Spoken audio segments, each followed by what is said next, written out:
All right, this is Geometry A, Unit 4, Lesson 4, Parallel and Perpendicular Lines. I thought for a bit about dividing this into 3 separate videos because there are 3 theorems, and I'm going to prove each one, but I decided against separating them.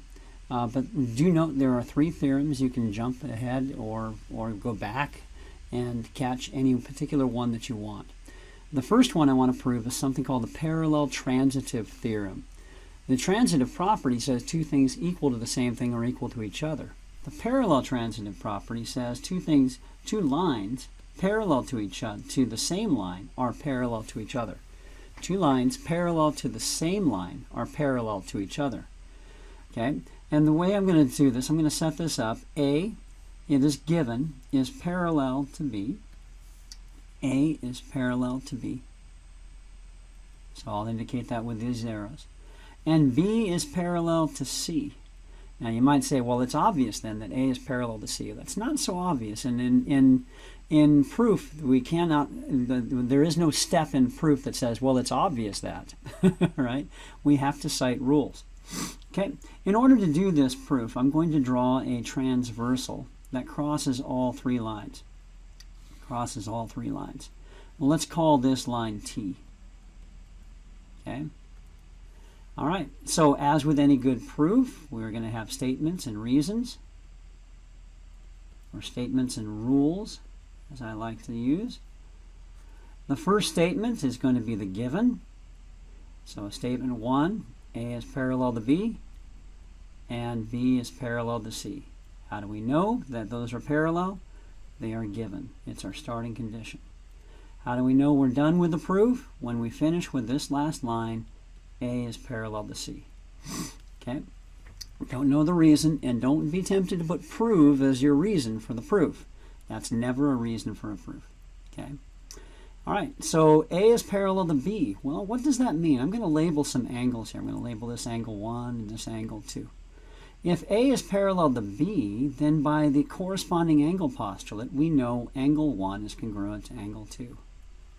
So angle 1 is congruent to angle 2. How do we know angle 1 is congruent to angle 2? Because when lines are parallel, when parallel lines are crossed by a transversal, corresponding angles are congruent. So that's the corresponding angle postulate. And feel free to abbreviate. Mathematicians hate to write. If I wanted to write, I'd be an English teacher, right? Okay. Step 3, I'm going to separate these into separate steps. I'm going to label angle 3, and I'm going to say the same thing about angle 2 and angle 3. Angle 2 and angle 3 are congruent. Angle 2 is congruent to angle 3.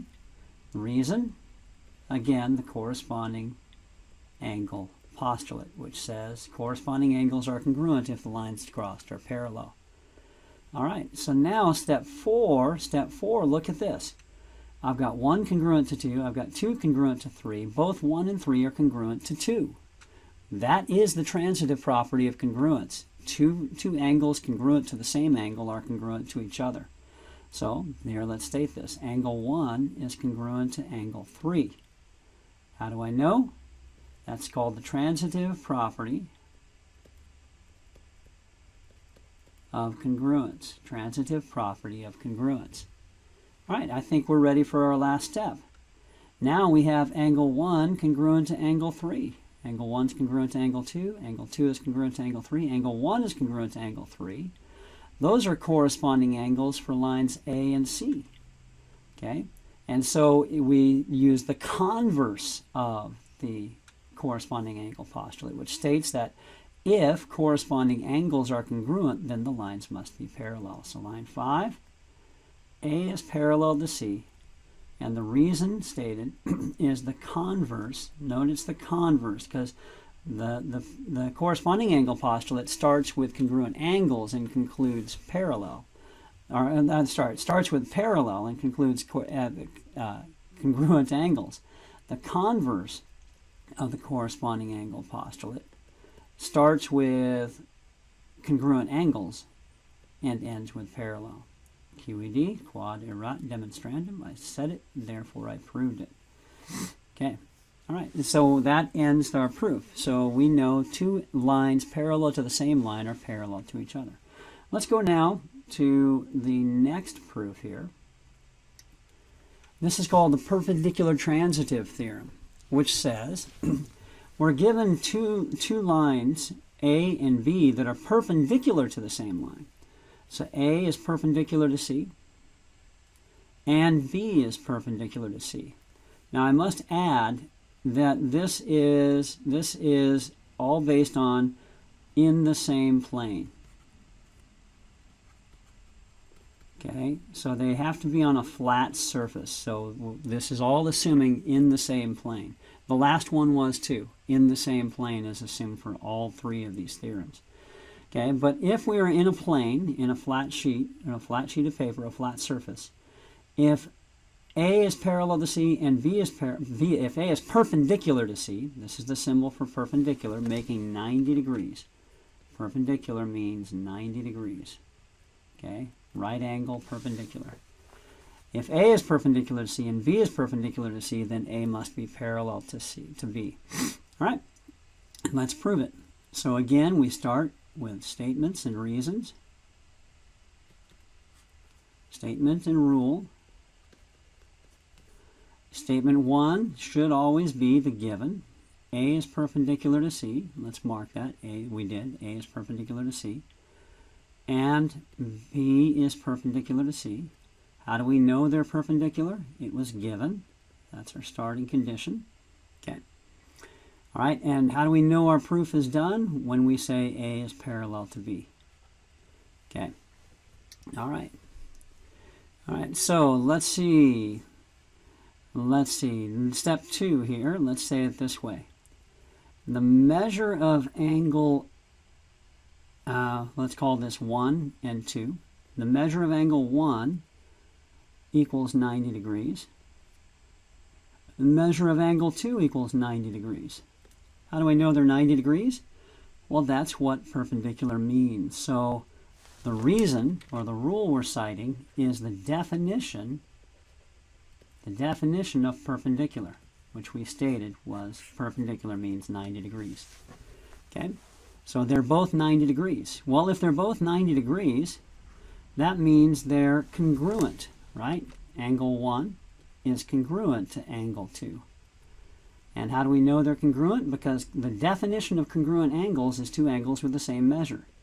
So the definition of congruent angle says if two angles have the same measure, then they're congruent, and if they're congruent, they have the same measure. It's the same thing. So we have angle 1 congruent to angle 2. Oh, wait a minute. Those are corresponding angles. So step 4, and this is our final proof. We can now say A is parallel to B because if corresponding angles are congruent, the lines must be parallel. And that is the converse of the corresponding angle postulate. The converse of the corresponding angle postulate. Converse says if the corresponding angles are congruent, the lines are parallel. The corresponding angle postulate says if lines are parallel, then corresponding angles are congruent. Notice the difference, switching the arguments. Okay, and that's it. QED, quod erat demonstrandum. I said it, and therefore I proved it. All right, so our final proof here, and I'll try to be efficient here. I know it's a longer video than normal. Okay. Final proof is called the perpendicular transversal theorem. Basically, it says if given A is perpendicular to C, so given a pair of perpendicular lines, and A is parallel to B, we want to prove that C is perpendicular to B. Okay? So if one line is perpendicular to one line and parallel to another, then we want to prove that the other is perpendicular to the original as well. Okay? All right, so let's start with the given. So statement and rule. Again, start with the given. A is perpendicular to C and B is parallel to A. Make sure you can read my B. How do we know A is perpendicular to C and B is parallel to A? It is given. Those are our starting conditions. How do we know the proof is done? What is our destination? When we prove B is perpendicular to C. Okay, so line 2. If A is perpendicular to C and B is parallel to A. Okay. So first I'm going to say the measure of angle, I'm going to call this 1, equals 90 degrees, right? The measure of angle 1 equals 90 degrees, 2. How do we know? The definition of perpendicular.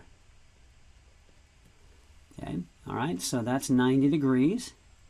Now A is parallel to B, right? So that means angle 1 is congruent to angle 2. So 3, angle 1 is congruent to angle 2. How do we know? They're parallel, crossed by a transversal. And when you have parallels crossed by a transversal, corresponding angles are congruent. This is the corresponding angle postulate. Okay? Angle 1 is congruent to angle 2. Right? And so that means for the measure of angle 1 equals the measure of angle 2. Right? If they're congruent, they have equal measures. How do we know? That is the definition of congruent angles. Congruent angles means angles with the same measure. Definition of congruent angle. Okay. All right, look at what I've got. I have the measure of angle 1 equals 90. And the measure of angle 1 equals the measure of angle 2. So what does that mean about the measure of angle 2? It must be 90.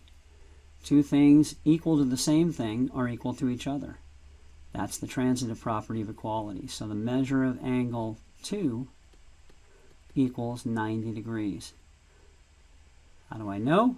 The transitive property of equality. Okay?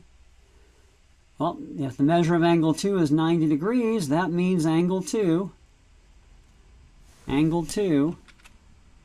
or I should say that means B is perpendicular to C. What does perpendicular mean? It means measures 90 degrees. So 6. This would be the definition of perpendicular, which means equaling 90 degrees. Measure of angle 2 is 90, therefore it's perpendicular, and we are done. Quod erat demonstrandum. I said it, therefore I proved it. All right, 13 minutes for 3 proofs isn't too bad.